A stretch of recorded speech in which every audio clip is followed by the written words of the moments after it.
Hello, my name is Jessica McDonald. I'm the Nancy Inman and Marlene Nathan Meyerson Curator of Photography at the Ransom Center in Austin, Texas.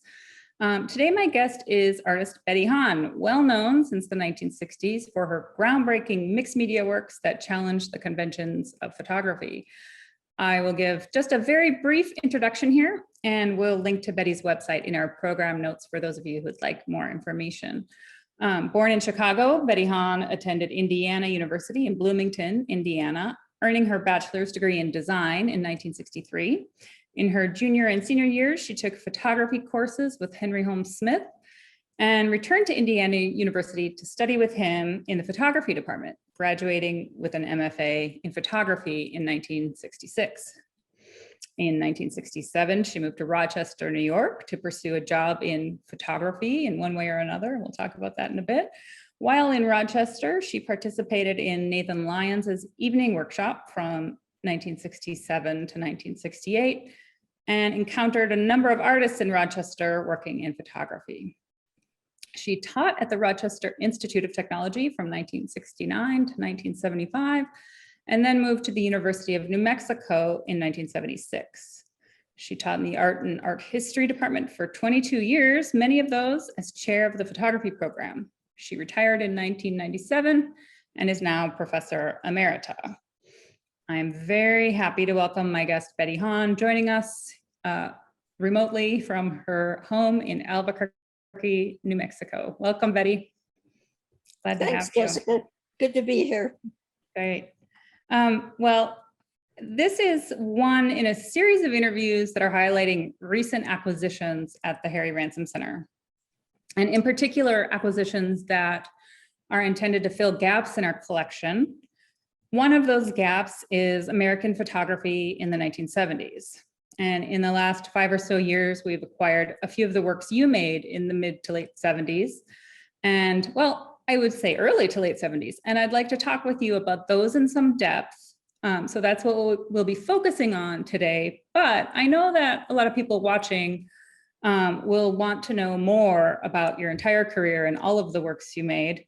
And for those of you who are interested, I would like to recommend that they seek out what I believe to be still the most comprehensive monograph on your work, which is just behind my shoulder here, Betty Hahn, Photography or Maybe Not by Steve Yates, with essays by David Haverstick and Dana Asbury. And I always like to note the great chronologies and other back matter by Michelle M. Penhall. It's a really useful resource. So again, we're just talking about one slice of your work, but there's more to be discovered. And so I would encourage everyone to get that book or take a look at it. Okay. So Betty, I think today I would like to start our discussion with the woodcuts you made in graduate school. And we'll start by looking at someone else's snapshot, number 2. I think these woodcuts provide a really nice way in to recognizing some of the ideas that we can see woven through all of the work we're going to be talking about. And to start off, I would just like to invite you to tell us how you made them and what ideas you were exploring there. Someone else's snapshot, though, well, the title is me playing around because it's my snapshot. It's not someone else's. But my thinking at the time was that all snapshots look alike. And I was taking a seminar in graduate school with Henry Holmes Smith, and he devoted a lot of time to the question, what does a photograph look like? And what does a snapshot look like? Well, he expected in-depth conversations about these, and there were about 6 or 7 people in the seminar who were willing to do this. I mean, graduate students devoted to photography. So it was a weekly conversation. And if I came up with an easy answer, I would say, Yeah, I know what a snapshot looks like. One of those little pictures where the eyes all turn black, that you can tell who the people are, but the sun shines bright, the contrast is bright, and their eyes are all blocked up. And everybody in the picture has kind of black, blocked up eyes. However, you can still tell who they are, which I think is really the magic of photography, snapshots, and just how things look photographed, which is what I have always loved.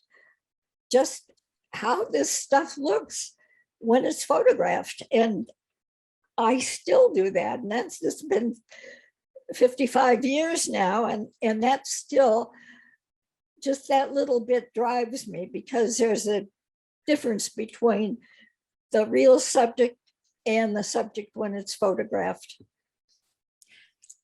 So I think that it would help our viewers to understand that you're dealing with photographic qualities, but are these photographic? And so it might help us if you could tell us how you made these objects and to what degree they are indeed photographic, even though they read photographically. We recognize something photographic about them, but to what extent are they actually photographic? Okay, well, that is a photograph of my family. I'm the little one in the front, my mother, my father, my little brother, in front of the garage in Chicago. And I liked that photograph because it did look like everybody else's.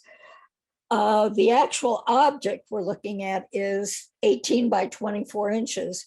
So it's really pretty big. So there's a real split. I know photographs, if they're snapshots, they're a certain snapshot size. Well, this is anything but that size. So it definitely explodes the idea of a snapshot. I wanted this look cut into the wood, and it took me hours to do that because I drew it by hand. I looked at the snapshot and drew the picture on the wood. This is a painstaking kind of process, but it's something that it's my habit to get into that. I always involve myself into something that is so labor intensive. And then I wonder about it, but nonetheless, I keep working on it. So this is really a drawing made into two wood blocks. There's the black one and the gray one.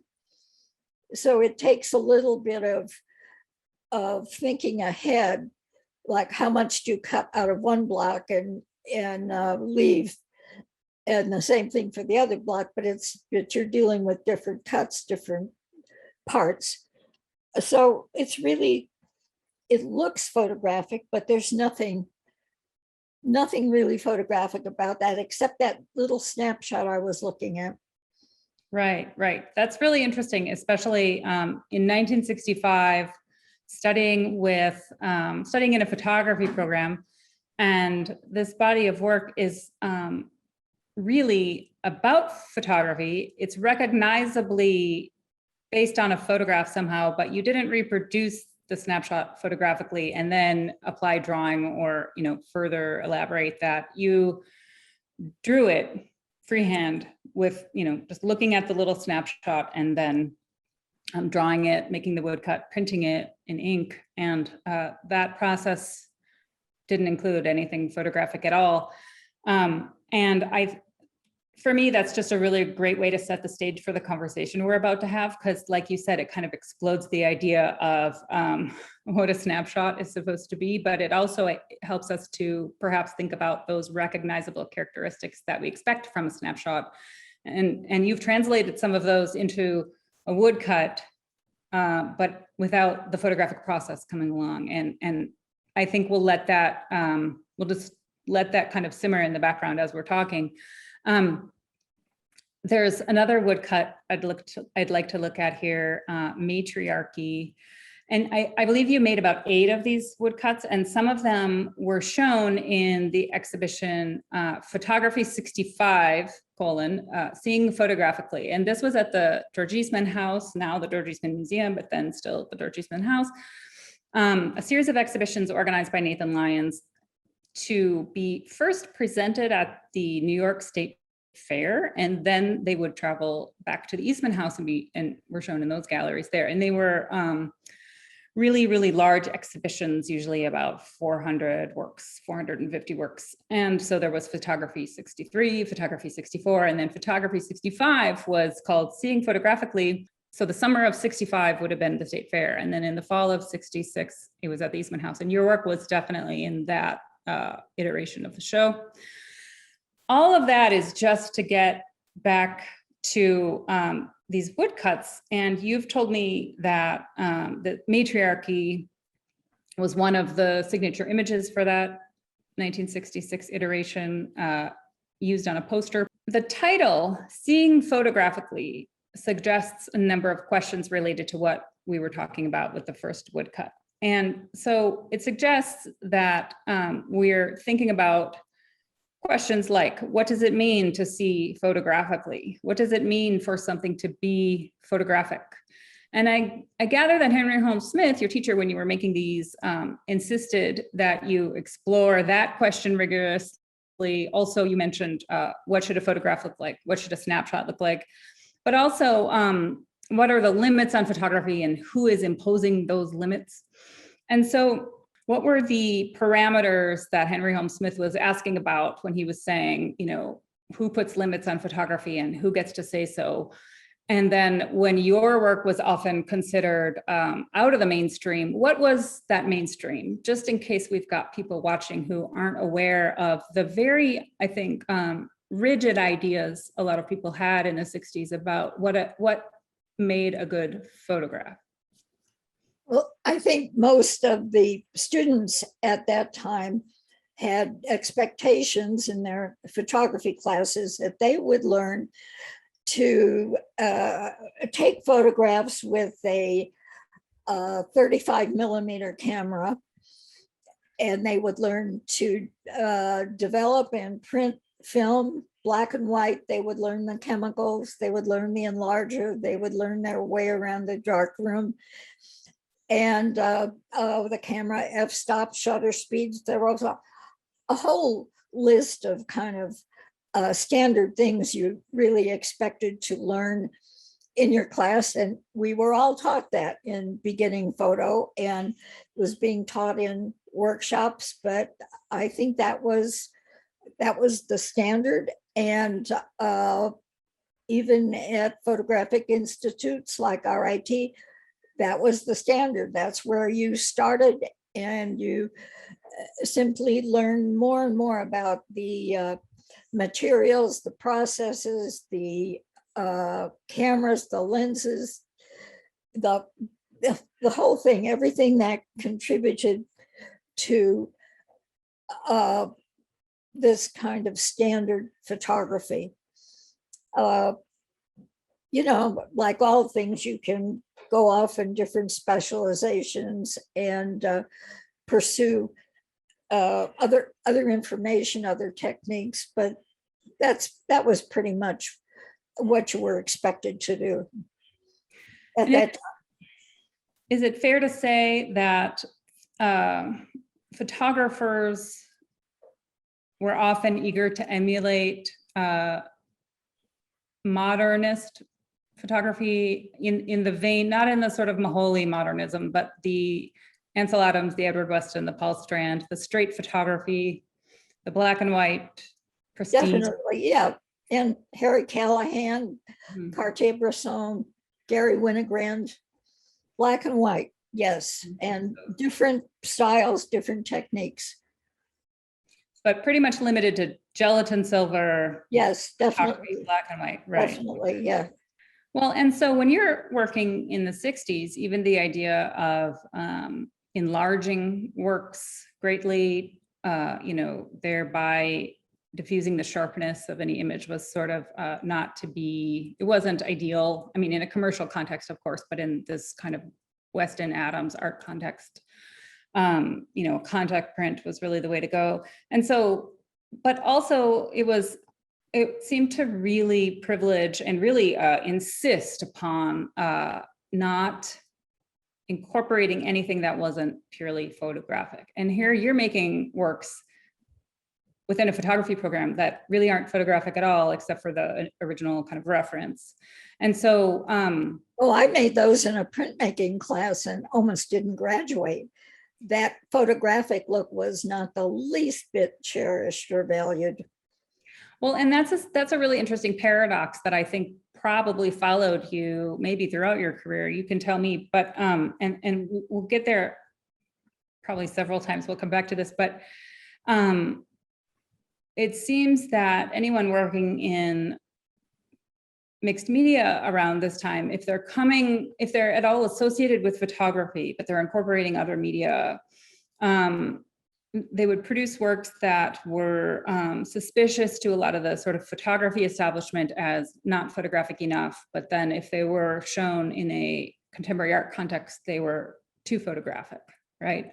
And so nobody quite understood how to incorporate these works into just an understandable, how do you categorize them? Where do they go? What page do they go on in the history of art? People weren't really ready to figure that out yet. And so you were constantly being kind of batted back and forth. Pigeonholing things, putting things into categories seems to make the writers and the catalogers a whole lot more comfortable than saying, well, that is sort of both. It's a hybrid, it's a paradox. They will say falls between the cracks, stuff like that. Okay. Now, if we come back around after establishing that, late in 1965, I understand at the suggestion of Henry Elm Smith, you started employing the gum bichromate process in your work. And we can look at this work here as an example of that. Robert beside himself, the figure there is Robert Victor, your classmate at Indiana University, and somebody who you would see again as you both eventually made it to Rochester. Let's just start with a really basic question.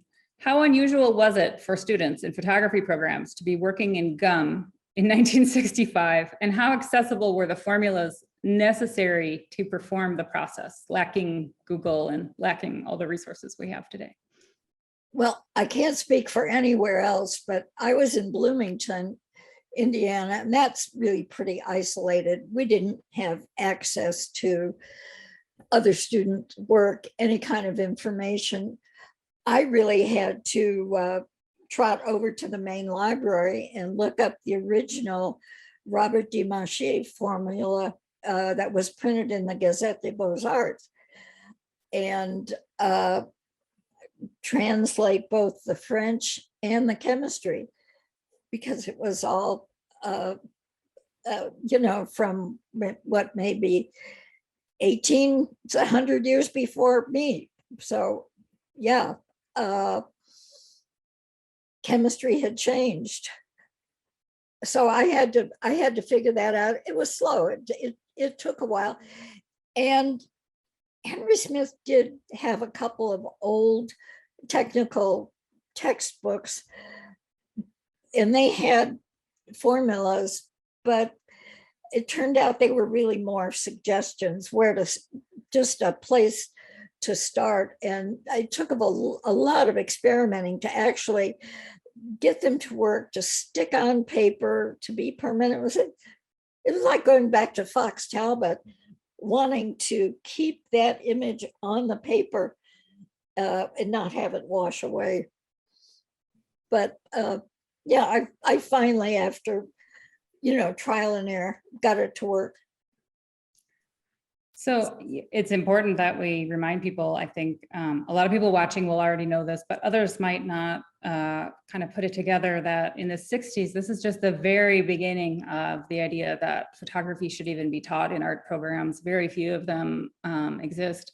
And so certainly courses that you could take called The History of Photography were few and far between. I mean, you were lucky enough to study with a historian. Yeah, there must have been only 3 or 4 in the country at that time.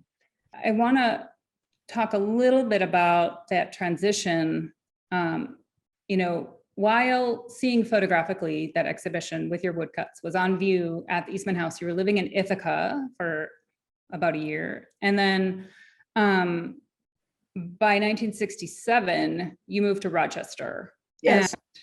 And there are a lot of reasons to move to Rochester if you want to work in photography. There are potentially teaching jobs, but also maybe jobs at Kodak or Xerox. There's a museum there. There's a lot of possibility if you were lucky enough to appear at the right time. But also, you enrolled in Nathan Lyons's private workshop. And this is a workshop, you know, he also was by 67, he was assistant director at the George Eastman House and the curator at that time. And so this was just an evening workshop, not affiliated with a school, not for credit. A lot of our IT students attended, it was open to anybody, but it was very different from the kind of training one would get at RIT, certainly. And what was it about your experience being included in seeing photographically and participating in that exhibition and perhaps having some contact with the ideas that Nathan was working with? What was it about that persuaded you to enroll in his workshop? Well, I was interested in the fact that so many of these RIT students, well, so many, there's probably 1,000 students at RIT at that time. Most of them boys, very few girls were enrolled in RIT, but those guys from the kind of fine arts end of photography there at RIT, they wanted to be in Nathan's workshop because they had heard of him, his teachings, his writings, and his exhibits at the George Eastman House. So I knew about that, and I was curious about the contrast, what was so different in Nathan's teaching from what they were learning at RIT. Plus, I was really curious about the fact that Nathan's own photography seemed so conservative to me, black and white, 35 millimeter, perfectly printed. And yet when he did these shows, he could mount these big, flashy mixed media photo shows, which were what really cutting edge. This really was the edge of photography. You said that being in that show is what convinced you that you needed to take a workshop with him, because this was a really kind of open-minded exhibition. Yeah, he would, well, I just said he mounted these flashy shows, which were cutting edge, radical actually. And think about this, radical in Kodak dominated Rochester, and conservative black and white history of photography dominated George Eastman House. So Nathan was a character. He was a figure to be reckoned with. Not everybody loved that. There was the, you know, to be fair, the Eastman House did its share of solid shows of the Adams and the Weston and the Cartier-Bresson, and the Newhalls were very, very much had that covered. And it was sort of Nathan's job to look at everything else that was going on, maybe with a yeah, thank God. I mean, where would we be, you know, without him? Good question. Right. So I want to talk more about Rochester and Kodak definitely in a moment, but I want to take this opportunity to look at another work and to look at the work you started making when you moved to Rochester. So I'd like to look at Girl by Four Highways. This is a Gum bichromate on paper print, 1968. So you've been in Rochester up to a year by this point, maybe 6 months. And now you've already told us something that I found astonishing when you first told me this, that not only did Henry Helm Smith admonish everyone to consider and rigorously question this idea, what should a photograph look like? But that in the second semester of that is, what should a snapshot look like? And I had never heard that part of it before. And that explains a lot to me about a lot of what was going on with him and with maybe his students. So that's really interesting, but it's also interesting to think about. Then you moved to Nathan Lyons's workshop. And of course you took just a couple workshops with him. His, you didn't study with him like you studied for years with Henry Helm Smith. So it's not equal, the influence there, or the, I don't even want to say influence, but those two experiences are not equally weighted here. But definitely Nathan was somebody who was lecturing around the United States and Canada about the snapshot. And I want to acknowledge that we just talked about woodcuts that directly nod to this vernacular snapshot form. But even in the gum, we see you're incorporating snapshots, and you're thinking about our expectations again about what a snapshot should do. And so we have works like Girl by Four Highways, which I think is a work that it does look like it's based on a couple of snapshots. I think it is. See, I know, like I said, I know what a snapshot should look like. The subject is dead bang in front of the camera, parallel to the picture plane. And that person is somebody you know. You don't go around making snapshots of strangers. That's somebody else's job. You make a snapshot of your best friend, your family members, but you place them right smack dab in the middle of the picture. And you try and focus them, and you try not to cut their head off, try not to cut their feet off. There are certain kinds of snapshotty rules. Some people are better at doing this than others, but it's not hard to do. You go and buy a camera, you buy film, and you take it home, and whatever the party is or whatever the occasion is, that's where you start photographing. So this is casual, easy. No, you're not getting a headache over making these pictures. And this is definitely a snapshot derived picture. It is my sister again, standing by a road in Vienna, Virginia. And it's also playing with the idea of negative and positive, which takes it away from the snapshot immediately. And in our seminar, we always wondered, well, can somebody who has an MFA in photography go out and make a snapshot? I mean, what a thing. How dare they? So it was something we could talk about or write about. It was somehow more interesting to me to fiddle around with the components of that, the negative, the positive. And in this picture, since I could work in limited color with gum bichromate, I noticed that that road was newly paved and newly painted. So there's this nice tarmac, black, with a bright yellow stripe right down the middle of it. So I could always take my gum prints from the dominant color of whatever the subject was. Since, I'm not going to use full color, the advantage of gum bichromate is you get partial color. At this point, I was really interested in the picture space that two 11 by 14 inch negatives covered. So I was in a 14 by 22 inch picture space, either horizontal or vertical. And I could divide that picture space into 2 parts or 4 parts. And I did quite a few divided that way. And that came from sitting in a class of medieval art history and looking at illuminated manuscripts and seeing those things divided top and bottom into parts like that and just being blown away.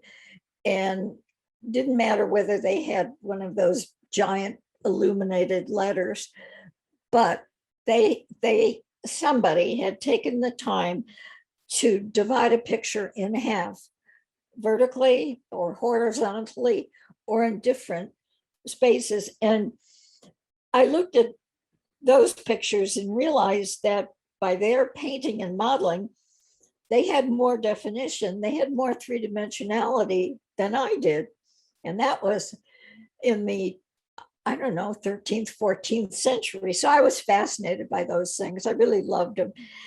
And that's the kind of thing when I went into the darkroom, I would think about. It's not relevant to photography, is it?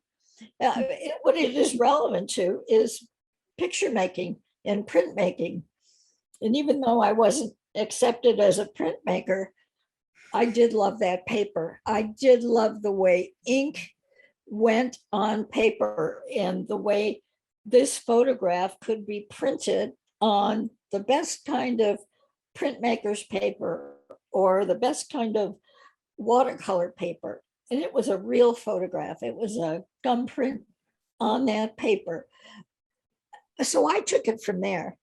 I knew what I was looking at, and I knew what things looked like when they got photographed and when they got put on that paper. So I really cared about how things looked. Mm-hmm. That's clear. Okay, I'd like to know a little bit more about this moment of entry into Rochester. And I'm wondering what you can tell me about what you found. And I'm going to say, I'm going to use the word factions. There were sort of maybe different factions of photo people. So in Rochester, in the 60s, it was clearly a photo town. It was a company town. It was Kodak, but it was also RIT. There was the George Eastman House. University of Rochester. The University of Rochester, certainly. And then in 69, we get Nathan leaving the Eastman House, forming the Visual Studies Workshop. And I would say, now having been there, that there were very distinctive pockets of people interested in different aspects of photography. So just because we say Rochester was sort of this photography place, there were competing interests and motivations and disagreements. How would you say you experienced? Simultaneous, absolutely. Simultaneous carrying on. Yeah. How would you characterize those different groups? Well, first from Kodak and Kodak Park, you had camera clubs. You had people working at Kodak who actually, believe it or not, were still interested in photography. That Kodak didn't kill that, which is pretty amazing. But those people had camera clubs. They did black and white, finely printed photographs. Sometimes those people would travel to California, take a workshop with somebody who was maybe Ansel Adams, if they could afford it, or somebody else. I don't know, maybe Paul Caponegro was doing workshops at that time, but that Kodak Camera Club group invited me to be a juror on one of their shows, and of course I was floored. I didn't know what to think. I had to cope with the fact that these were very nice, well-intentioned people who did pictures of birdhouses, birds, kittens, puppies, etc. There were just a certain number of subjects they could handle. And I had to go there and determine which was the best one, which one got the blue ribbon. So there was that group. And then there was the University of Rochester group, which was small, and we didn't know much about them. That group was not real active and forceful. There were not a lot of activities presented by the U of R that you would be invited to. In fact, never. So we didn't know what was going on there.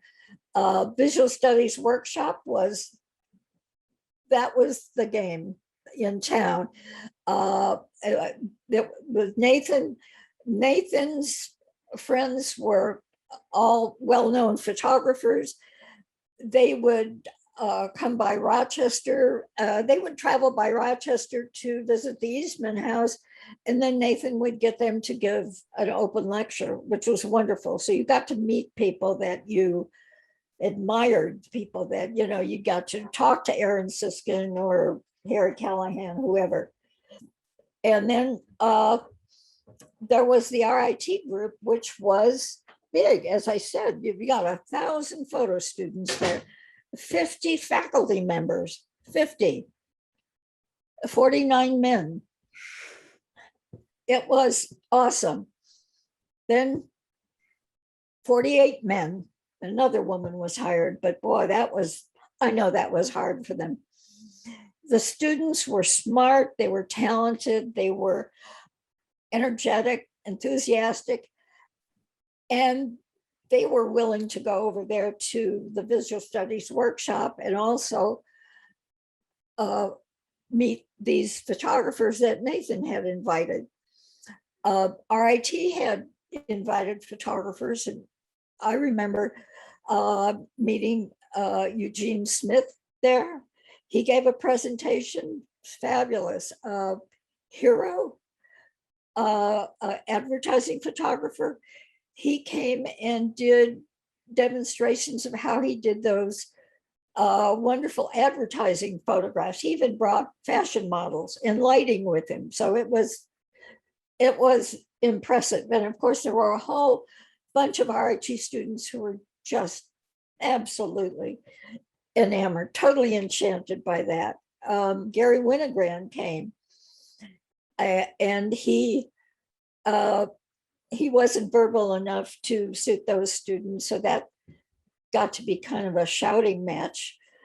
But there were all kinds of activities like that. So yeah, there are your factions. Mm-hmm. And of course, when Visual Studies Workshop was established, then Joan Lyons gets to sort of emerge and participate, especially as the person running the Visual Studies Workshop Press, and this whole sort of artist book crew flourished. Which was a whole new thing. See, that wasn't occurring anywhere else. Artist books, photographer artists putting their works in that kind of form.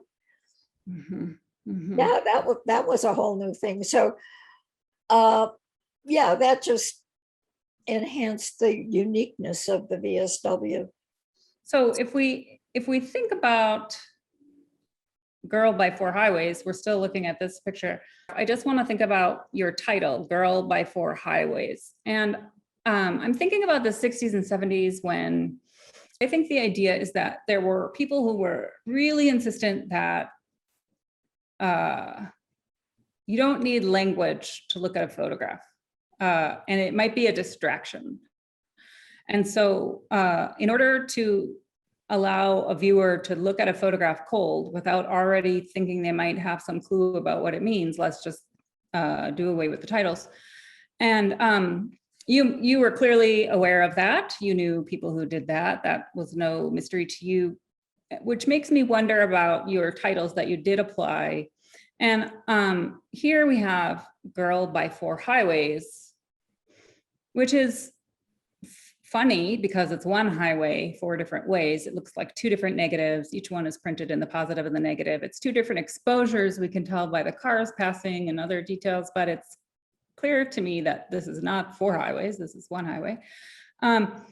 And so in your own way, was this simply something that amused you, or was this a provocation? Was this a comment about, and I don't mean, you don't seem to me to be a person who, makes kind of hostile provocations, but just a think about it provocation, a challenge to not just read the caption and believe what you think it's supposed to be, but to actually look at the picture and then see the relationship between the title and the image.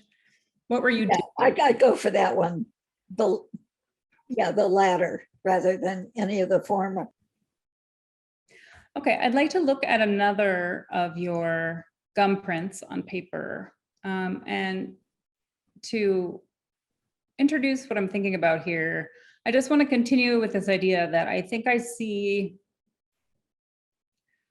photography to increasingly become, in more overt ways, I think it's always been, but in more overt ways, there's this moment where photography becomes the subject of your photography, if that makes sense.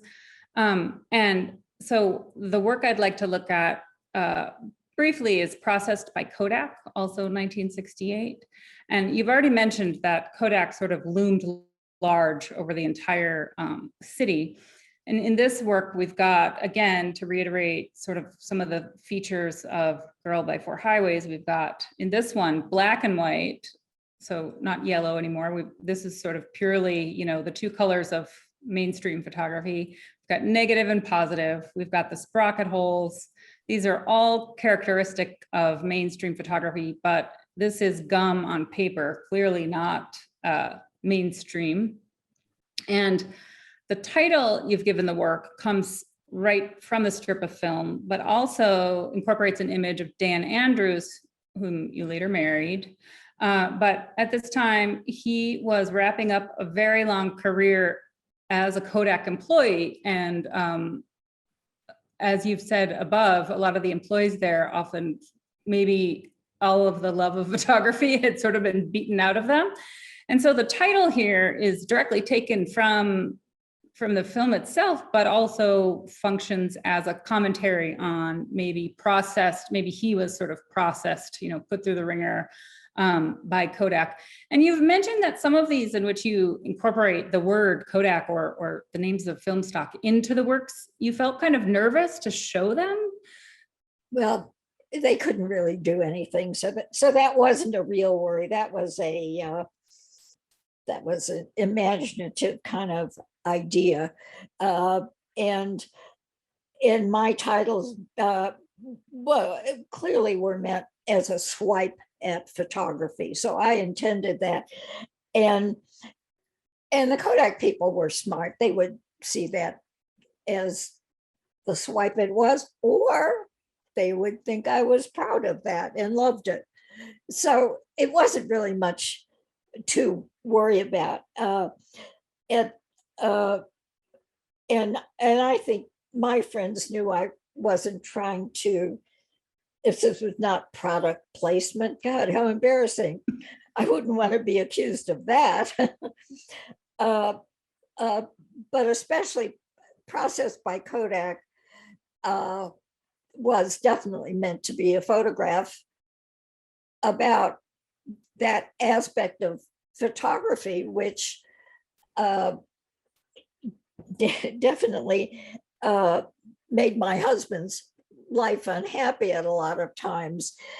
But still, you know, it was ironic and paradoxical because I was the one that loved photography. I was the one who was going through all the trouble to make this gum print, a negative and a positive, and that one is black and white, and that other color, that is silver. That's silver paint in there. That's just not gray. It looks gray in reproduction, but it's real silver, and you can see silver halides, which is silly, but it's me playing with those ideas. And if I worried about anything, I guess it would be too playful, not taken seriously. And yet I think if I can play with these ideas, you should know I'm serious about this, because these things are so labor intensive. They just take hours and hours and hours. So yeah, there's several with those. It's the edge of the film, and I have some of those. I started when I was still a graduate student. There were still film edges showing. There were I had a Rolleiflex, so there still is a line of film edge in some of the very first gum prints I ever made. And I think it's a way of showing that printmaking teacher, this is a photograph, and I'm proud it's a photograph. I'm not ashamed of a print looking like a photograph. The idea. Right. It seems you were always pushing against one or the other. And there's always this combination of critique and homage often. I mean, we should never fail to recognize by all the work you're doing, like you just said, that you must really love photography or you wouldn't be going through all of this torturous work. So even when you are maybe just throwing a little bit of an elbow, it's all within this context of a real homage or a real sort of dedication. And so, yeah, it seems like that continues, and we'll talk about that in a moment in terms of your vegetables and other things, but let's hold on to that for a second. I just want to sort of wrap up talking about these gum prints on paper, because we've been talking about recognizable photographic elements. We've been talking about snapshots. We've been talking about photography as the subject of photography. We've been talking about this kind of environment under Kodak. We've been talking about what is photographic. And for me, this all comes together beautifully in your work, Kodak Tri-X Pan Film. And I'd like to talk about that. And that's also 1968. I have a lot to say about this work. I think people would be much more interested in hearing from you about this work. So if you would, maybe tell us how, if I'm right, how this maybe came together out of all of those conversations and experiences you were having in Rochester at the time. And then maybe I'll say a couple words about why I like discussing this particular work with students, because I think it really encapsulates something, but I'll give it to you first. Okay, well, it satisfied my need in picture making if I could combine a number of interests of mine. Okay, so certainly the black and whiteness of a photograph, the idea that you can hand color a black and white photograph and change its character, change its appearance. But this is black and white gum prints on printmaker's paper, so it immediately looks more like a print. It has the feeling, when you pick it up and hold it, it has the feeling of a print or a drawing instead, not a photograph. The basic structure is that vertical one over another that I got from the medieval manuscript again. So I could play with that. And then this is another snapshot, dead bang, parallel to the picture plane, all the horizons equal. It is a snapshot of a storefront with a woman standing in front of it. It's taken in Washington, D.C. It is dependent on just enough detail so you recognize that. And then there's this little fiddling around with hand coloring. So the lower picture has doors and windows filled in with pure color, and the top is filled in to look like a paint box, watercolors, a paint box. But I am happy to have anybody look at that picture and see something in it. I really love talking about this picture for all the reasons you've just explained. I also will just say a couple more things, which are already things you're well aware of. But when I talk to students, I like to talk about the obvious awareness of photo history that we can see here. So, I mean, if we think about where you got the formulas for the gum process, we're really thinking principally about pictorialism. And in pictorialism, the idea was to kind of disguise a photograph so it looked sort of painterly. And so certainly, if there were sprocket holes during pictorialism, which isn't really, wasn't an issue for them, but if there had been sprocket holes, they certainly would never have included them. Maybe the brush marks to make it painterly, but certainly they would have disguised everything photographic about it. So this is, the pictorialists would have said, no, Betty, you have to hide that stuff. So it sort of fails as a pictorialist work. And I mean that, Except for the little center of it, that black center, that Yes. black and white center, that looks like one of the skies. Oh, yeah. You I know, haven't looked those, at that those before. landscapes where you see that going from dark to light. You're right. You're right. I hadn't noticed that before. Now I thank you. So there's that. And it's your kind of refusal to do what you're supposed to do in pictorialism. You're obviously not doing what you're supposed to be doing in photographic modernism because it's, I mean, for so many reasons. Like you mentioned, there's that deadpan, that frontal view of the of the storefronts. That's so just such a snapshot. And that woman there, it's not just unlike the pictorialist, it's not elevating the subject matter. It's in fact really completely banal, ordinary subject matter. Yeah, and the woman is pure snapshot style. Yes. I can recognize her, but I know her and so I can see her through those blocked up areas.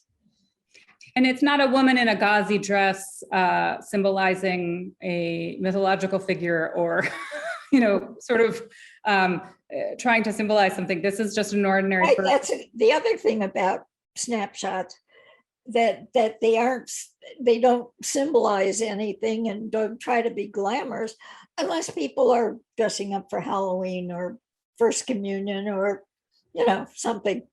Mm-hmm. So we've got all of these just completely photographic elements. Even the little paint set could remind me of the little paint sets used to hand color even 19th and 20th century. I mean, I know that in everything we've talked about today, we've talked about color and how kind of painting on a photograph wasn't acceptable in the kind of modernist canon of art photography. So Weston wouldn't be painting on his photographs. But we also remember that in vernacular photography, I mean, I have a grandmother who in the 40s, when she was a young woman, was hand coloring portraits for an ordinary portrait studio. That was just and I think that was the occupation that women had. Mm-hmm. That was where they were allowed into photography. Yes. They were allowed to hand color. And I think easily 90% of the hand coloring was done by women who were anonymous. And that didn't end in the 19th century. That went on. I mean, that went on well into the 20th century, but that little paint set could have easily been a paint set for hand coloring photographs. And then the last thing I always like to talk about, and this is just my personal, where my eyes go, I guess, but I really am always expecting those letters at the top to be the name of the store. So I really expect it to say Montgomery Wards or something like that. And it says Kodak Tri-X pan film. Yeah, well, that's good because the typeface is correct and the scale is perfect.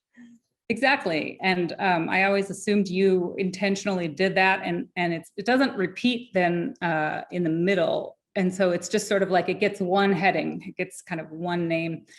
And there are just so many things to think about here in reference to what is photographic, even if it's not a photograph, or that sort of tension there that we always see in a lot of your work. So anyway, an appreciation from me to you about all of the things I love looking at about that photograph. I'd also like to kind of, I'd like to talk about you continuing to make gum prints, but incorporating stitching. And this starts around 1970, if I'm not mistaken. And increasingly, we continue to think about what a photograph is supposed to be. And it's certainly I bet, a lot of people in the 60s and 70s who weren't familiar maybe with the whole history of photography and the kind of 19th century applications of photography on fabrics and things, or embroidered photographs. That was long gone, long forgotten for many, many people. And so certainly they didn't think of stitching to be something one did to a photograph. A beautiful, pristine gelatin silver print should not be pierced with holes. That would be sort of anathema to the whole idea of taking all that work to make the beautiful print. And I'd like to look at the passport photographs that you made. There's one of you and one of Dan. This is 1970. And this is black and white gum, I'm guessing, or I think you've told me. And then yours. This is silver gum. Silver, okay. And black stitching on yours and brown on Dan's, is that right? Yes, yeah. Okay. And they're both negatives. Here we have an example. If we think back to the question that Henry Holmes Smith was asking, what is a photograph? What should it look like? And here's an example in which we know what it's supposed to look like because the State Department tells us. There's a very specific set of rules that we're required to follow in making a passport photo. And what you've done here is you have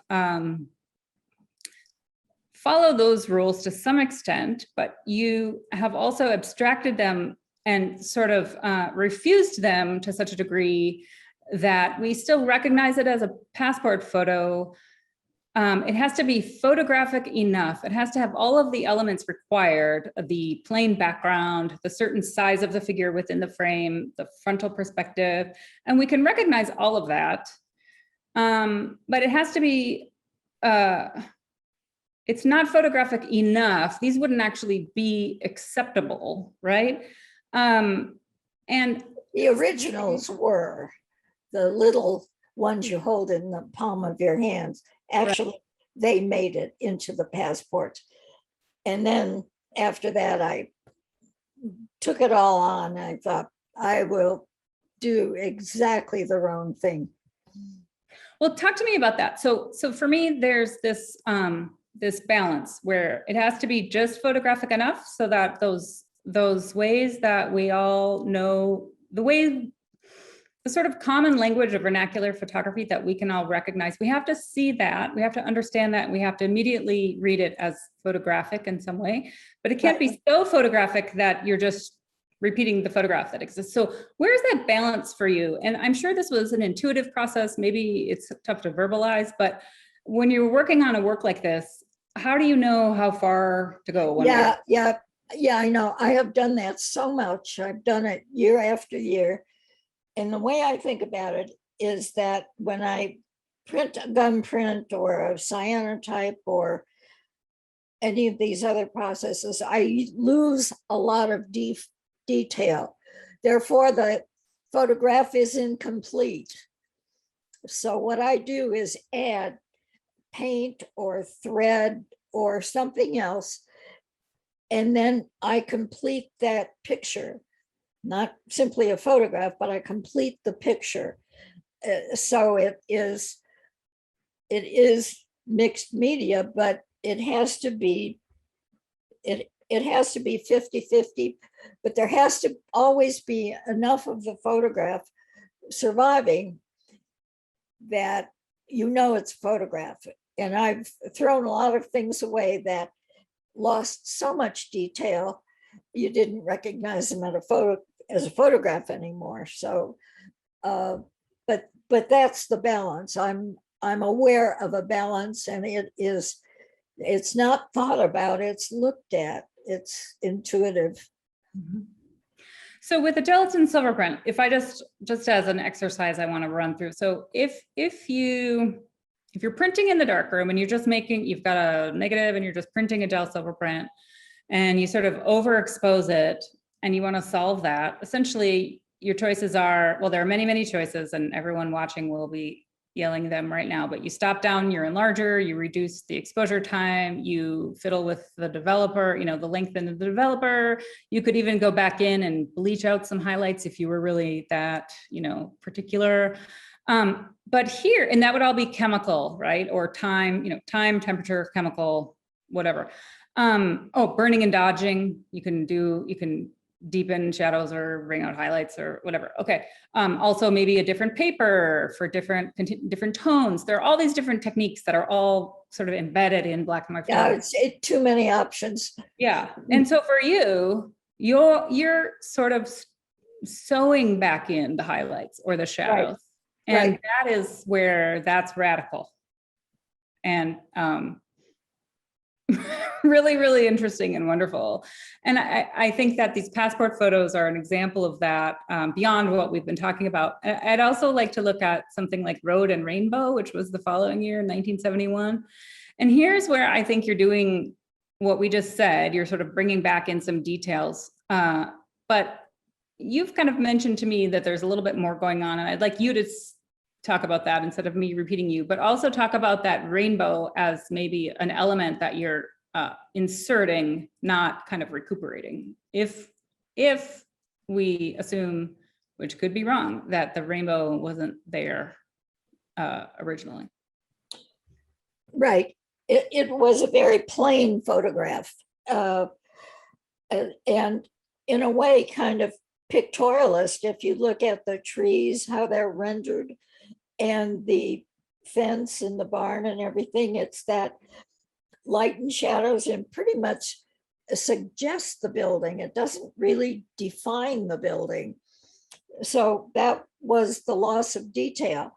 So I would take advantage of those empty spaces. I would finish off the roof. I would put that white highlight back in it. And then I would do the rainbow, but I would also do there's an arc on the road, and that's the yellow highway markers. So that was the first arc, the yellow one. And then I put the other ones, and that really is the one that rainbow is, anti-pictorialist. They would never do that. That's as bad as the sprocket holes that we're kind of making fun of it, but it's kind of silly. It's an addition that is not needed. However, in this picture, it's not quite the same without it. Right. Because the whole thing is really kind of, this is like the woodcuts, in that I want that photographic looking thing on a different surface. And this time I want it on fabric. And I also want the fabric to be the equivalent of middle gray.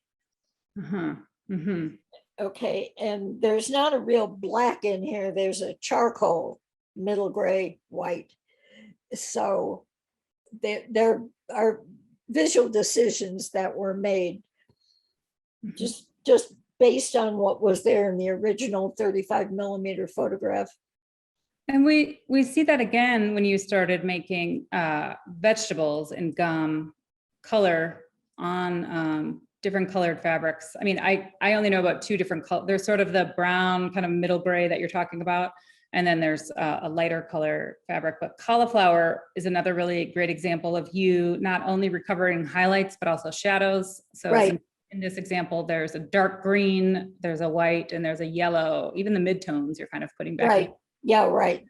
To really define. They're made to increase the three-dimensionality. They're modeling. They are made to, because it's such a flat picture space, there's no three-dimensionality. And that's another thing I liked about those medieval manuscripts, how they could make a picture look so alive with no space, no perspective, just flat, flat, flat. And yet they did that by just light and dark. And so this one it's an attempt to make it look three-dimensional, but I didn't fool anyone. It does not look three-dimensional. We can also look at red cabbage. And this is a work that the Ransom Center owns behind me. A wonderful example. And I want to talk about the audience for these, I think, especially in Rochester. So we're in 1972. I think it's clear that an audience of knowledgeable photo people, for lack of a more formal term, would have immediately made the association to Weston and the vegetables, the kind of the beautifully lit still lifes he made of peppers, eggplants, other cabbage, other things. And But in your choice of process and in your choice of stitching, you were really introducing new elements. You were really sort of making the form your own. And again, we're talking both about homage in general, but a little bit of critique. You know, there's that sort of back and forth there, but some people might have read it fully one way or the other. What was the reception, if you can recall? Okay, well, we were talking about those factions in Rochester. So my group, my faction smiled.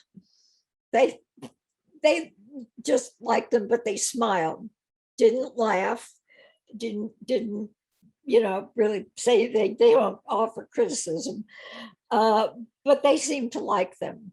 Okay, the more conservative faction, well, there were two different branches of that, but I did show them, and I think this may have been during a slide lecture, but one of the audience members said that he thought I was making fun of Weston, that this was a ridicule of Weston's peppers, or actually I thought one that I thought came closest to it was the lettuce, because Weston did a lettuce and I did a lettuce, of course. Mine was green with the highlights and shadows sewn into it. And I was astonished that he would accuse me of doing that, or that somehow that I hated Weston. I mean, what's not to love about Weston? Give me a break.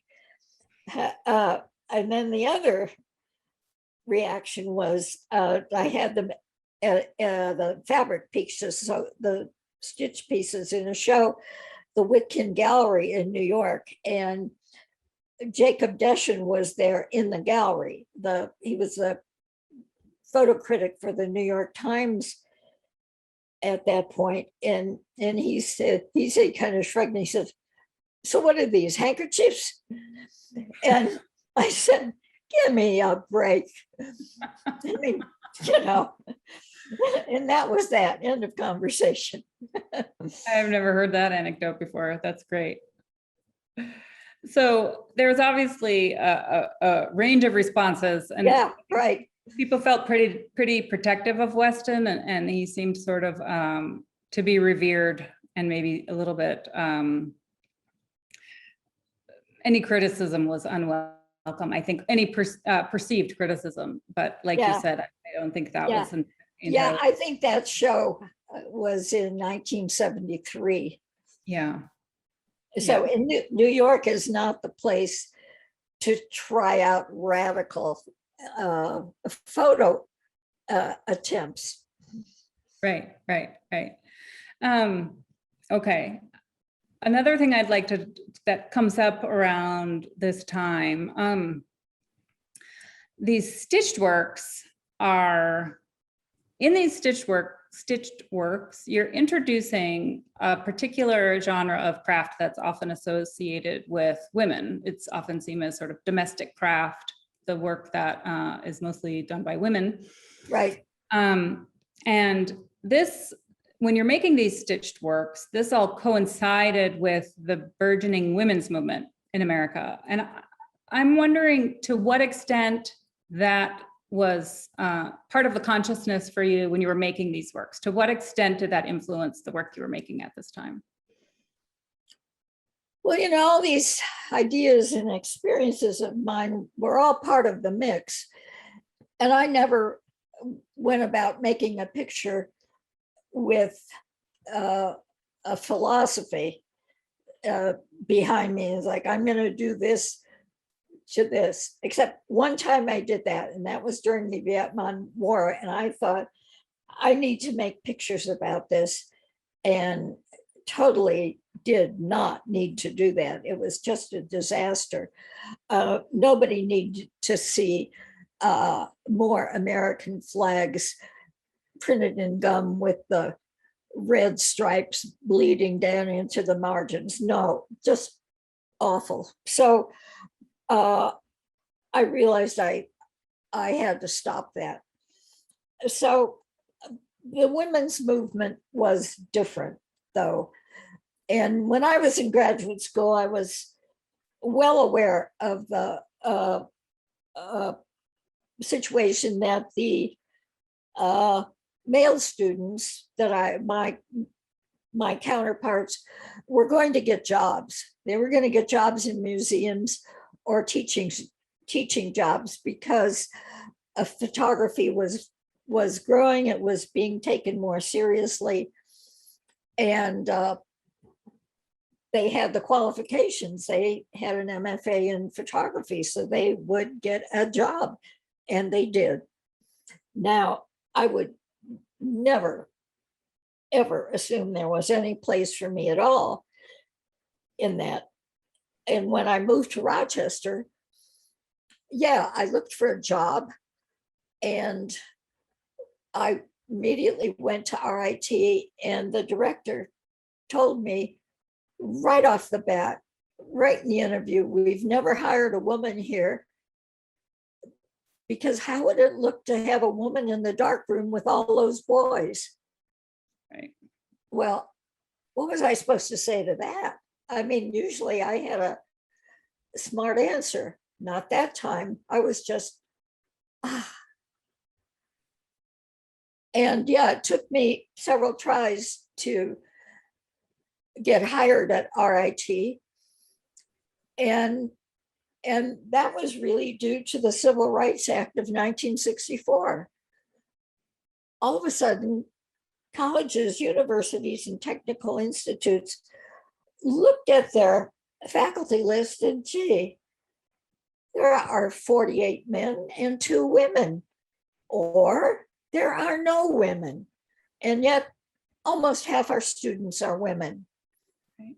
And there were a series of lawsuits. And suddenly those old boys took a different look at that. And well, I guess we have to bite the bullet and start thinking about hiring a woman. So interesting times, interesting times. Yeah. I needed a job. I got a job as a social worker. I was a welfare caseworker. It was a hard job, a full-time job, but it was interesting. It was good because, it was so damn useful. Actually, get up in the morning and do something useful, something helpful. So I'm curious about how these experiences, which were very much impacting your life in practical ways, how they may have emerged or manifested in the work itself. I know that. Yeah, that's a good question, because you know what? All that stuff seeped out, and I wasn't doing it consciously, but people like you would look at the work and they would go, oh, look at this and this. And I would see, oh my God, it's just seeped out again. It's just come out. Well, the first woodcut we looked at, matriarchy. Okay, that to me was a picture I found in an antique shop. And how many photographs from the 19th century are going to show 5 or 6 women, and they are arranged like a mountain of power. I was just astounded. So my reaction was to make it bigger, share it. And that's what I did with those. And every so often something would come out like that. And with the stitch pieces, I didn't need a lot of encouragement for that, because I was so used to dealing with fabric. I had started sewing when I was a little girl. I made doll clothes. I made clothes for my baby sisters. So I was so familiar with fabric and thread and all of that. And I was in my darkroom and the studio outside, the full light studio, and I saw these fabrics. I had some brownish, tannish fabrics cut, And I just looked at them one day and I thought, I wonder if I could get the gum to sit on that fabric.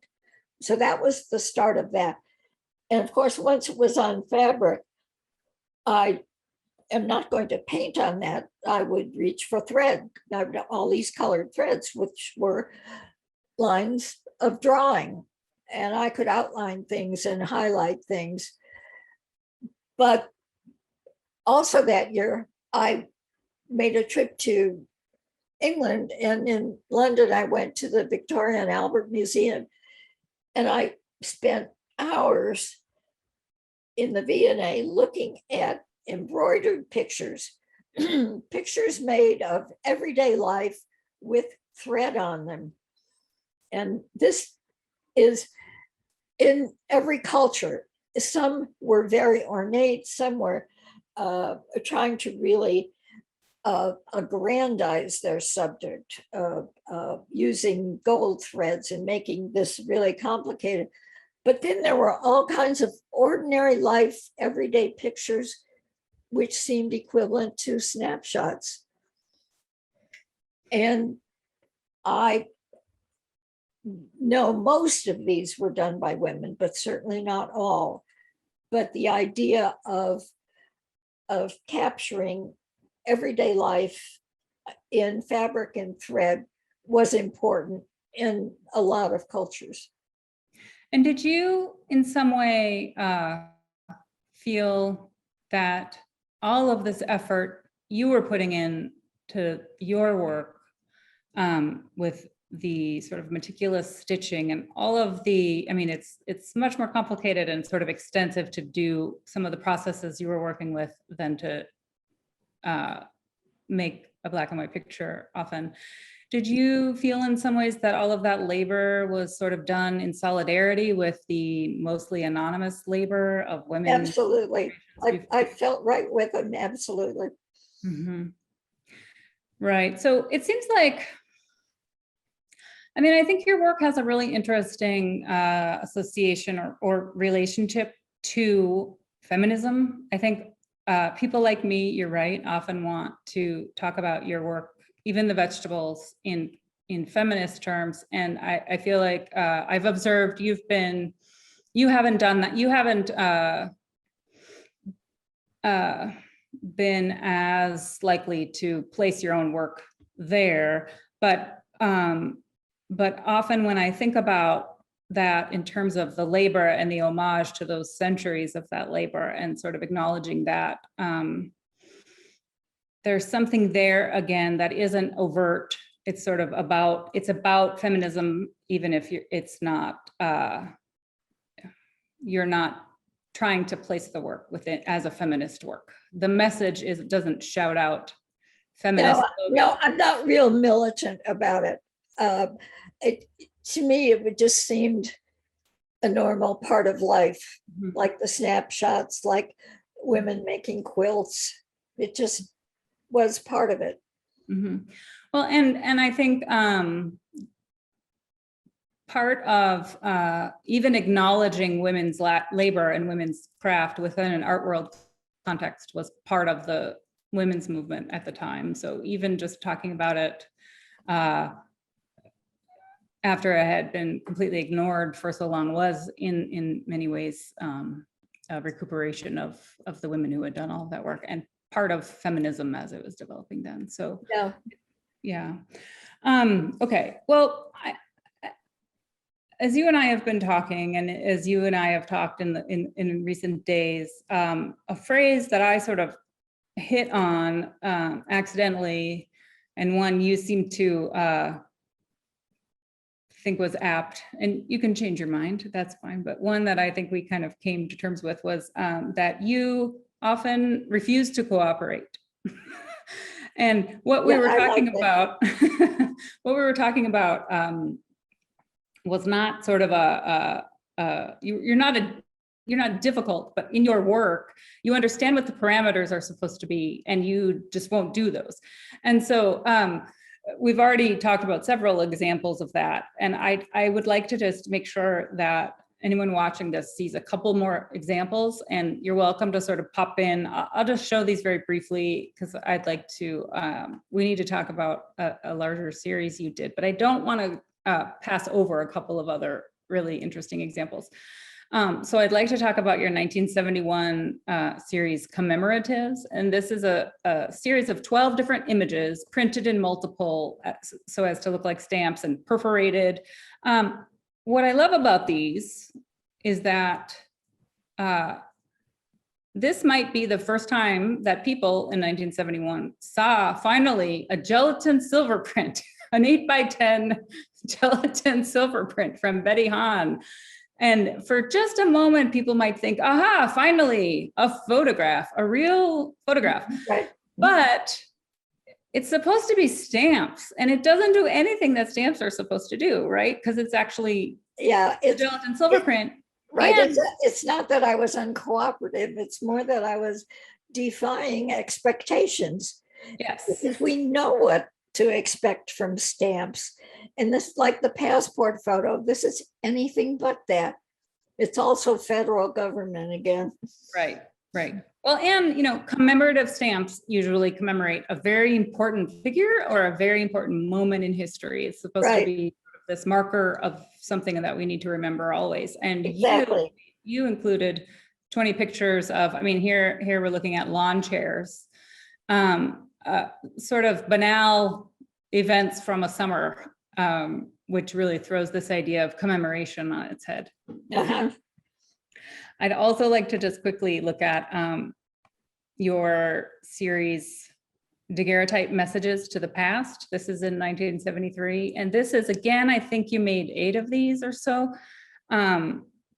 They are, why don't you explain what they are? I'm happy to, but I think I'd like to let you describe them physically. The process or what I was thinking about? Well, maybe just describe what one would encounter if they picked one up, because we all know what a daguerreotype feels like in our hands. Maybe right. all, but, okay. What is this? Yeah, it's like the other ones in that it defies your expectations of a daguerreotype. You can pick these up in your hands, but they're soft. And each side, left side, right side, is 9 by 12 inches. They're velvet, they're light. There is a frame supporting this, so they're not floppy, but very soft, silk and velvet and jersey. And they're done in the correct colors, which is a gold frame and a silver daguerreotype. And these are jersey fabrics. These are Star Trek costume fabrics. They're very soft. They're silver and gold, but they're very soft. And the process is the original Xerox machine, which was a camera and an electrically charged plate with toner bead dust on it. And these are gently laid on that photographic surface and then put into a little cabinet of trichloroethylene fumes, which are probably fatal, and hauled out at this kind of melting the toner beads onto that jersey fabric. That took, I would say, about 3 seconds. Any more than 3 seconds and the jersey fabric started to melt. So that's how it was done. And then in a very laborious fashion, these things were put together, stitched where they needed to be. They have a little gold hook on the side so they can be hooked together. And yeah. So they're bigger than they should be if you're expecting a particular size. There's larger daguerreotypes, but typically they're right. I know what a daguerreotype should look like. It should fit in the palm of your hand. And you're using Xerox technology, which is very current in 1973. Right. Yeah, it was state of the art. Right. The opposite of daguerreotype technology. I think not militant, just defying expectations.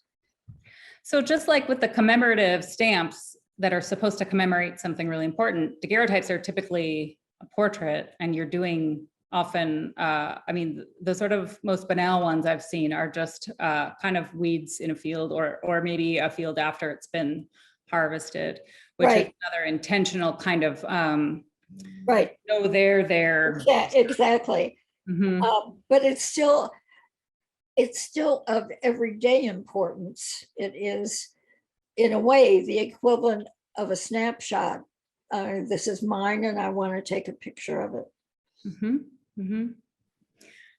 I really like the way you were investigating the history of photography and just finding all of these different entry points that you could kind of interrogate and turn on its head. And it's a really wonderful series of projects. Another one of those that I'd like to talk about, because we own a couple different variations of this, is your Lone Ranger series, more formally known as Who Was That Masked Man? I Wanted to Thank Him. And this is maybe your best known project, possibly outside of people like me, people like us. And this is a series you worked on from 1974 to 1979. And there seem to be, well, there are various different iterations going back to a set of, what is it, about 13 or so images? There, I know that you made, like, some ended up on plates and other things. They're versions of earlier images. But yeah, I just did one variation after another. It was just one after another after another. And the whole point was really, what could I do with that empty sky? Because I had that cutout figure of the Lone Ranger and Tonto, which is, again, kind of banal, except they were superheroes in a way at the time. But this is not a real good photograph of them as people. This is a photograph of them as a symbol of justice in the Old West or something. Well, and you really enjoyed watching the Lone Ranger on television in the 50s, is that right? Absolutely. And so this is a publicity still, or derived from a publicity still that you found, kind of in a Yes, yes. I bought it in Hollywood. Mm-hmm. And what was it about this particular still, just sort of graphically, or in terms of anything? Yeah, it was the compactness of the two horses, the two men, and the cactus. They are all crumpled together in the center, just like we know photographs should be, right? You put the subject right in the middle. And then there was that kind of pictorialist ground that they're standing on, which is, you know, it's really just a mass of light and dark, and then the empty sky. So, you know, I thought it was really the perfect cowboy picture. I like that they worked together. I really like Tonto. And I started out doing this really for Tonto. I was going to call it Tonto Erased, because he did so much of the work. He got so little of the credit. He ended up going into town and getting beat up, where the Lone Ranger stayed camped out behind the rocks, safe and sound. Tonto came back with the information. And, you know, then what do we hear? You know, the William Tell overture, and it all goes to the Lone Ranger. And I quickly realized if I tried anything like Tonto Erased, as if he isn't erased enough, as if native indigenous people are not erased enough, I thought, no. So I just backtracked and went back to superhero status, and also figuring out ways to interfere with that landscape and add things and reference to other things. You know, the sky in New Mexico is dramatic, and there are all kinds of ways of doing a picture. And the picture is kind of incomplete. And I can make it even more incomplete. Right. Well, and it seems like, well, there's a couple of things we shouldn't pass by. One is just that hilarious cactus in the background, which goes against every Kodak manual that tells you you shouldn't have a vertical structure coming out of somebody's head. And that's right, and not my fault. And I love it. Right. And other people, I mean, we have other works we can point to that have kind of looked at those, how, you know, things that are right and things that are wrong in photographs and in art. So that's great. And this is a group of pictures as well that works against one of the fundamental ideas in modern photography, that is that notion of the reproducibility. So maybe you'll make an edition of 10 identical Dalton silver prints that are all exactly the same. And here you're using the same sort of foundation, but you're making completely different variations and permutations. And this seems to be the driving force behind this project. Could you talk a little bit about that, about sort of your aims in trying to see how many variations you could come up with here? Yeah, it was an exercise. I was a visiting artist in New Hampshire. I was there for a month, and I took this big negative with me that my sister had made on a copy camera. And I had access to cyanotype, gum print, various photo processes. So I thought, to get started every day, since my job was to make art every day, that's kind of hard to do. So I thought, for me, I could print this negative and do a variation on it, add something to it. And I did various processes with that. And I did some with airbrush. You know, I tried different things, but it started out as an exercise to motivate me in the morning. Mm-hmm. Sometimes it took all day to finish the picture, but you know, I had time. That's what it was for. In this project, kind of like in the stitched vegetables, the most, again, sort of defying expectations, the most obvious vegetable to make maybe would have been a pepper. And I think a lot of people think you did make a pepper just because it makes sense that you would have, but you didn't. And you've told me that that was simply because you didn't like peppers, and so you never had a pepper. I don't like peppers, right? And with this one, I mean, this is the Lone Ranger who only would shoot silver bullets and rode a horse named Silver, but you're not using silver processes to right. Make these prints. Right. This is a silver, non-silver, right? Right. It's a really great. That's kind of an accident, though. Is it really? It's yeah. Just a happy accident. It seems like an intentional omission to me, but maybe not, or maybe you'll just keep that to yourself.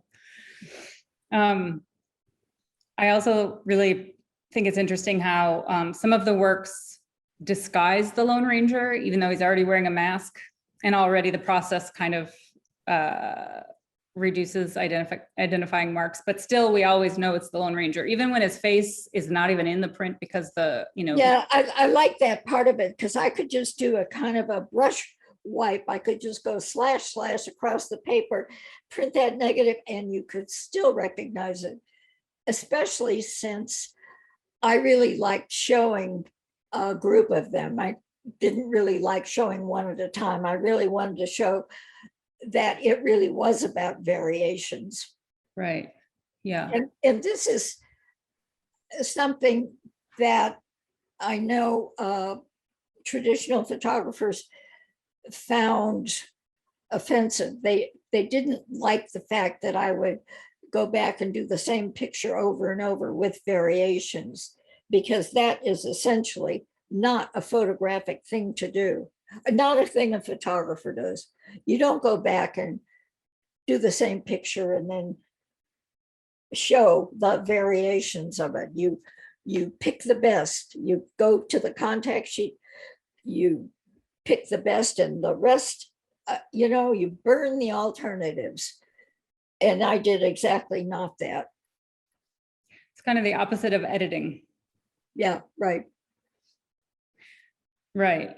Yeah. So they didn't quite, and you weren't doing that accidentally though. You weren't, they just disagreed with the intention. Yes and no. I mean, some of this is unintentional and some of it's just habit, Mm-hmm. the way I approach things. Mm-hmm. Well, some of the adventure is in seeing all the new iterations of something, right? Is that right? That's not something they shared with you. For them, the adventure was in capturing a new image, perhaps not in repeating one. Right. Well, and we're talking about expectations, and we're talking about kind of the way you worked, and I'd like to just talk about one last project in two parts before we wrap up. And I guess they're not, I guess I shouldn't necessarily group them, but the reason I'm talking about them together is because you had an opportunity in the late 70s to use the 20 by 24 Polaroid studio. Right.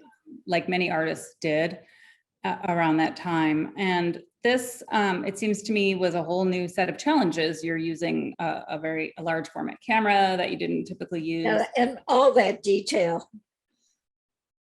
Right. Usually you were printing to get rid of detail and then bring it back. Yeah. And so this work sort of comes in two parts, I think. One is the botanical layouts, and this is the one that I think most people will be familiar with, but I'd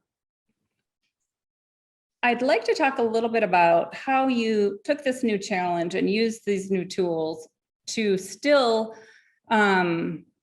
work against expectation. It seems like with all of that detail and all of that, you're sort of forced to work in more of a so-called straight mode, yet you found a way to subvert that. So if you could just tell us how you did that in the botanical layouts. It seems like that the expectations are taking an archetypal type of imagery that everybody relies on to behave itself. It should do what it should do. And it does that, except when I got a hold of the botanical idea, I love those old books, those botanical plates, and I was buying them in antique shops along with those daguerreotypes and other pictures that I referred to over the years. So I also had a pile of botanical prints, and they're beautiful, and they are really seriously meant to tell you something. So therefore they have their parts in their drawings, and they are labeled part A, part B, part C. These are stamens and leaves, and they have all kinds of technical names. But when you buy the plate, you don't get any of that information. It is lost to you. So I like that part of it, that the most important part of the information was lost. But then there was just the looks of them. They looked so beautiful, and they were beautiful line drawings. A lot of times they were colored. And so I thought at Polaroid, what I could do is make them pop off the page. I could make them look three-dimensional. And so it was that dialogue between the object photographed, the three-dimensional object, and the flat drawing on paper.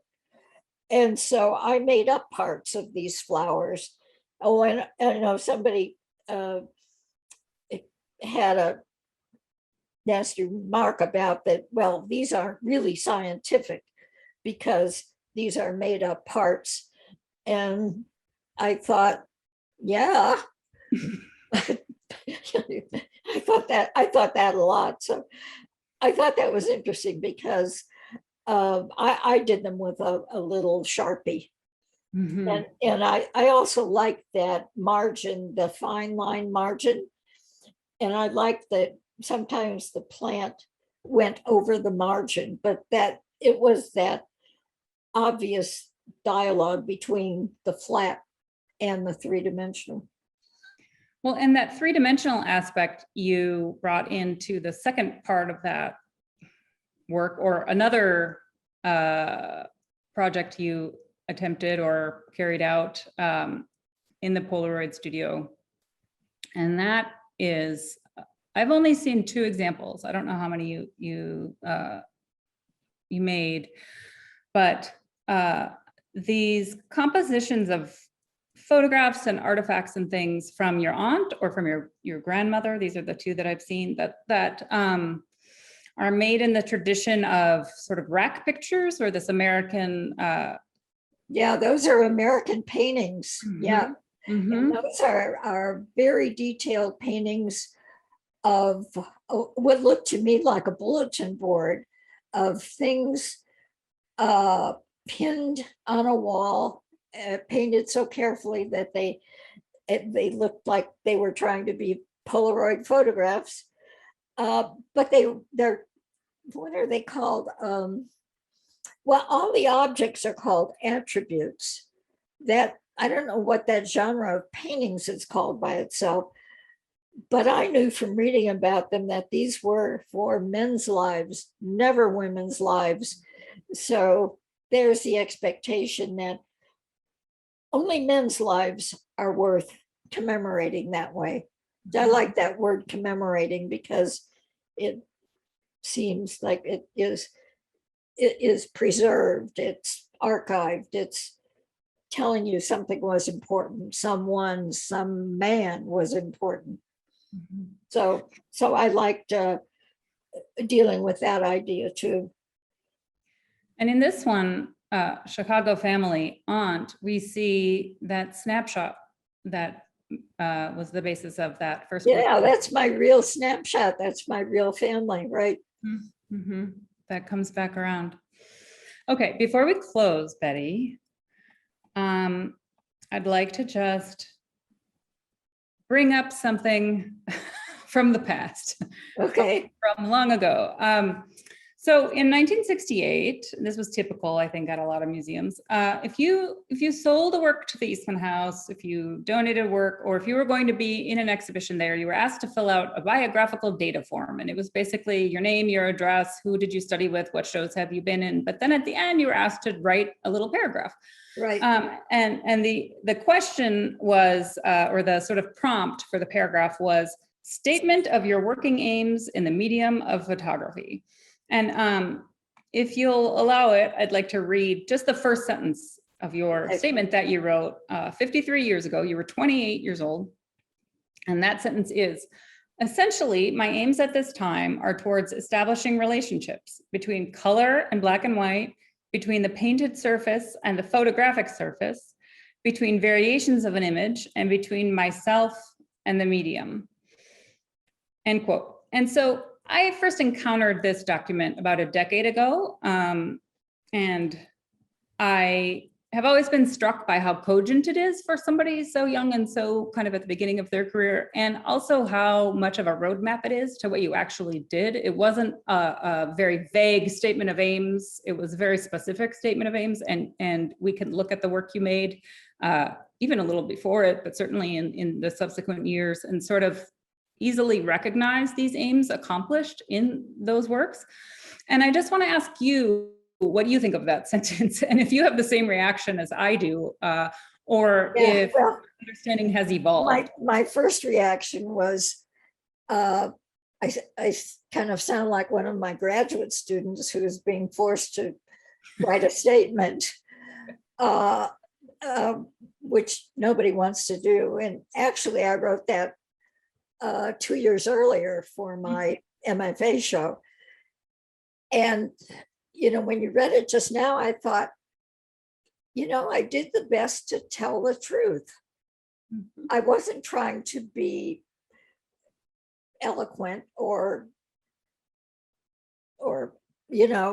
intelligent. I really tried to be descriptive and truthful.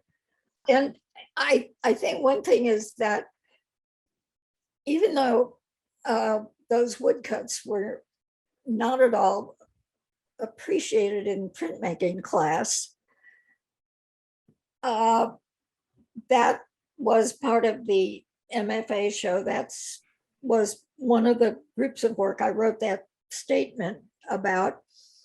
And, I was pretty good at taking criticism because I knew I was right. I just knew I was right to do that kind of work. Well, I'm glad you made that work. And I want to thank you, Betty Hahn, for taking so much time with us today and for sharing so many insights to your work. Someday we need to talk about Star Trek costume fabric, because that was a new one for me. That's a bit of trivia that I need to know more about. But for now, I will thank you so very much. I learned a great deal and I really appreciate the time. Thank you so much. Thank you for your time. I really appreciate the fact that you really looked at the photographs. You really did spend time with them. And that's really kind of rare. People go by work, as you well know. Well, it's truly my pleasure to do that. So thanks very much. Okay, thanks to you too.